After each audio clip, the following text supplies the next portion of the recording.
Hello and welcome. Today we're going to be demystifying one of India's biggest and honestly one of its most important farmer support schemes, PM-KISAN. We're going to dive into the huge budget behind it, see how it actually works, and figure out where it fits into the whole bigger picture of agricultural welfare in the country. And this is such a critical topic because, as this quote says so perfectly, if agriculture goes wrong, well, not much else has a chance to go right. The well-being of our farmers, the health of the entire agricultural sector, it's truly the bedrock of the nation. Everything else is built on top of it. So here's how we're going to tackle this. Think of it like we're using a camera. We're going to start with a wide shot, looking at the big picture of the agricultural budget. Then we'll zoom right in for a close-up on PM-KISAN itself. And finally, we'll zoom back out to see what the future might hold for farm support in India. Okay, let's get into it. You see, to really understand any single government program, you first have to get a sense of the world it lives in. So where does all the money for farmers actually go? Well, the ministry's budget is spread across a huge number of schemes. And I mean everything, from crop insurance and subsidies on loans, all the way to building new infrastructure and even promoting high-tech stuff like drone-based crop monitoring. Each one is designed to tackle a very specific piece of this giant agricultural puzzle. So with so many different schemes out there, which ones get the lion's share of the resources? Let's zoom in just a little bit and actually follow the money to see how the biggest players really stack up against each other. And wow, just look at the scale of this. For the 2024-25 budget, PM-KISAN's slice of the pie is enormous. It's almost 3 times bigger than the budget for the scheme that helps farmers get cheaper loans, and it's more than 5 times the crop insurance scheme. Financially speaking, this thing is the undisputed heavyweight champion. Just take a second to really look at that number. 63,500 crore rupees. That isn't just a line item in a budget document. No way. It's a massive statement of intent, really. It puts direct income support right at the very heart of the government's entire agricultural strategy.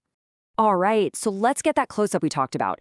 With a budget that big, you've got to ask, what exactly is PM-KISAN and how does it actually deliver that support to farmers on the ground?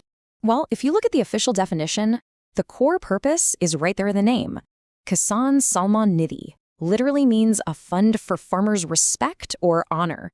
The goal is simple: to provide a financial top-up, direct support, to landholding farmers to help them meet their needs. And the way it works is actually pretty straightforward.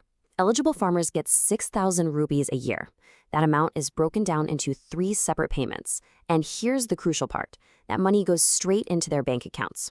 It uses the Direct Benefit Transfer System, or DBT, which is designed to be super efficient and, really importantly, to cut out any middlemen that might have caused delays or siphoned off funds in older systems. So the process is direct. But that brings us to the next big question, right?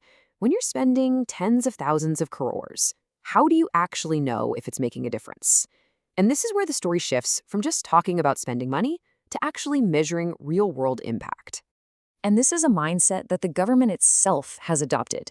This quote is from its own accountability framework. The whole idea is to move beyond just looking at outlays, which is just the money you spend, and start focusing on outputs, like how many people you reached, and most importantly, outcomes, which are the real changes you see in people's lives. And here's exactly what that looks like for PM-KISAN. The outputs are pretty clear. Enroll 9.5 crore farmers and spend the whole budget. But the outcomes, that's the real test. Are farmers' problems actually getting solved? The target is to resolve 95% of complaints. And is the money being used for what it's intended for? The goal is to have 75% of farmers using it for agricultural inputs, something you'd measure through things like surveys. This is what accountability looks like in practice. Okay, for our last section, let's pull the camera back out. Now that we have this massive direct benefit scheme like PM-KISAN in place, what's next? What does the future of agricultural policy actually look like? Well, if you look at the recent budget announcements, you can see the strategy evolving. Think of PM-KISAN as this huge, broad safety net for everyone.